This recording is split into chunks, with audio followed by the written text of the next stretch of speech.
In this video, I explain you throttle governing of a steam turbine. So first we understand the basic object of throttle governing, then after its constructions and how it's work when the load is increase or decrease. So first we understand what is the object of throttle governing. The object of throttle governing is throttle the steam to a suitable pressure and allow required quantity of steam flow through the turbine according to the load for maintaining the constant speed of the turbine. So in the last video we understand the basic functions of the governing. The basic functions of the governing is to maintain the constant speed of a shaft. Okay, and for making the constant speed of a shaft according to the change in the load, we need to control the quantity of steam flow. Okay, so in a throttle governing, not only the quantity of steam flow is controlled, but the steam is supplied with suitable pressures. Okay, so here we are controlling the two parameters. One is the suitable pressure of a steam and the second one is the required quantity of steam flow. Okay, so these two parameters are controlled in a throttle governing to maintain the constant speed of a turbine. The arrangement of throttle governing is shown in this figure. Now here you see this is the diagram of a throttle governing. So here you see this is the turbine. This turbine is connected with this generator here. Okay, and this shaft of the turbine is connected with the centrifugal governor. Okay, so here you see this is the bevel gear arter. So this motion of the shaft is supplied to these centrifugal governors. So centrifugal governor is move up and down, means the sleeve of the centrifugal governor is move up and down. Here you see this arrow, it is upward and downwards. Okay, so this sleeve is move up and down according to the speed of the turbine shaft. Then after this sleeve is connected with this linkage or a lever. Okay, so this lever gives some motion to this pilot valve. Okay, and due to this moment of this pilot valve, the oil is supplied in a upper side or a lower side of the servo motors. And this shaft of this servo motor is connected with this double bead throttle valve. Okay, and this double bead throttle valve is control the quantity of steam supplied. And here you see this is a steam stop valve is there, means this valve is closed. At that time the steam is not supplied to the turbine. This valve is completely open. At that time the full steam is supplied to the turbines. Okay, and for controlling the quantity of steam supplied to the turbine, this double bead throttle valve is used.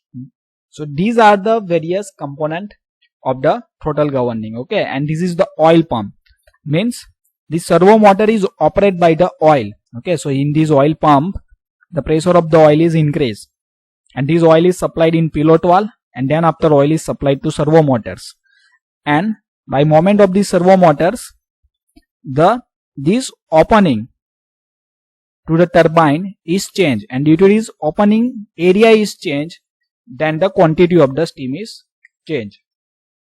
To start the turbine for full load, steam stop valve is open. So here you see this is a steam stop valve.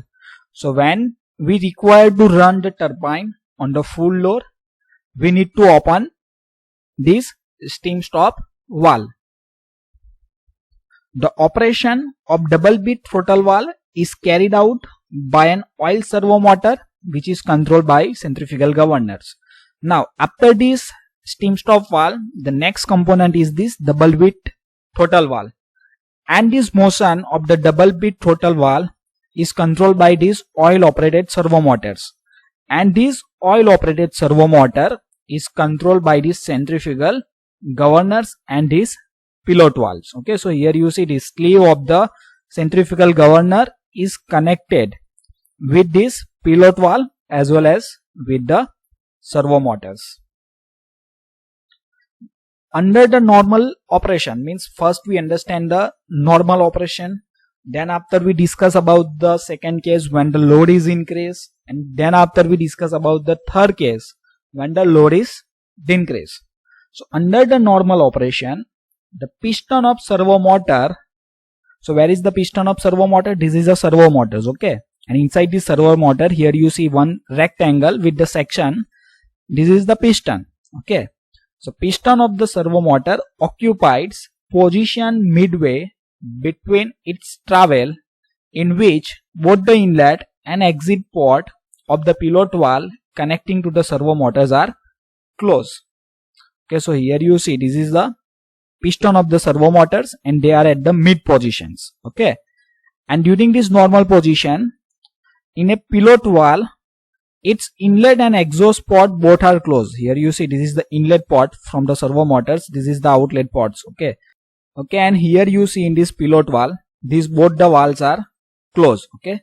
So this is the inlet valve, this is the outlet valve, okay. So it is not necessary this is only the inlet and this is the outlet, it is changed, okay. So when this oil is supplied from the bottom side, at that time this is the inlet valve and this is the exit valves, okay. So we can say this is the two valves of the pilot valve is closed during the normal positions, okay. So here you see this both the valve are closed.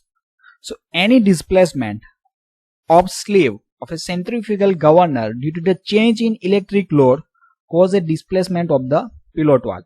Means when the turbine is rotated at the constant speed, okay, that is a no issue. But when the load is decrease or increase on the turbine, at that time what happened? The speed of this turbine shaft is increase or decrease.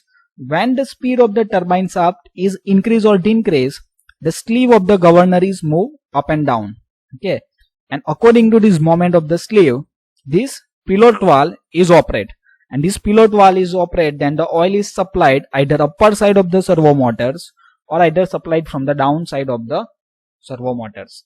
So according to the displacement, the oil under the pressure from the oil pump enter in either upper or a lower half of the chamber of servo motors, okay. So now we discuss in a details when the oil is supplied from this upper part of the servo motors, when the oil is supplied from the lower parts of the servo motors in the details. Before moving ahead, I request to like the video and subscribe my channels for watching the more video related to the power plant engineering and other subject of this mechanical engineering.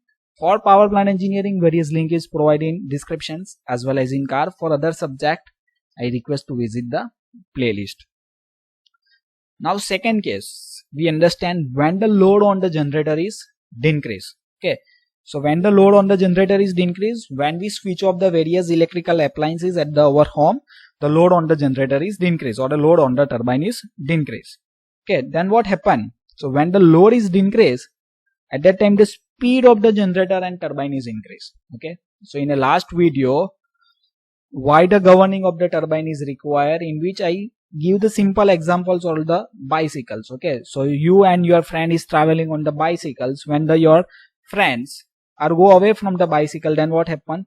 The speed of the bicycle is increased. Same way here, the speed of the generator and turbine is increased, and we need to maintain the constant speed, okay. Why we need to maintain the constant speed? Because we need to maintain the frequency, okay. So when the load is decreased, the speed of the turbine shaft is increased, okay. So when the speed of the turbine shaft is increased, then what happen?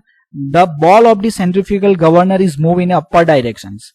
Means this sleeve is also move in upper directions, okay. So when this sleeve is move upper direction, then what happen? With this sleeve, that is a one linkage is connected, okay. So these pistons of this pilot valve is moved down, okay.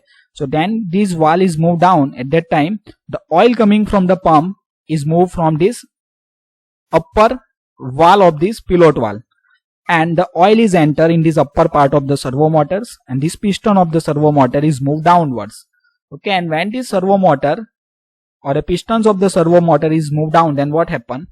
The rate of steam flow to the turbine shall be increased up to the speed become constant. Means when this piston is moved downwards, so here the area is decreased, and when this area is decreased, the steam flow rate is reduced and the turbine speed is maintained to the constants, okay. The simple logical thing that we applied on the bicycles, okay. So when your friend is removed from the bicycles, the speed is increased. So what we do?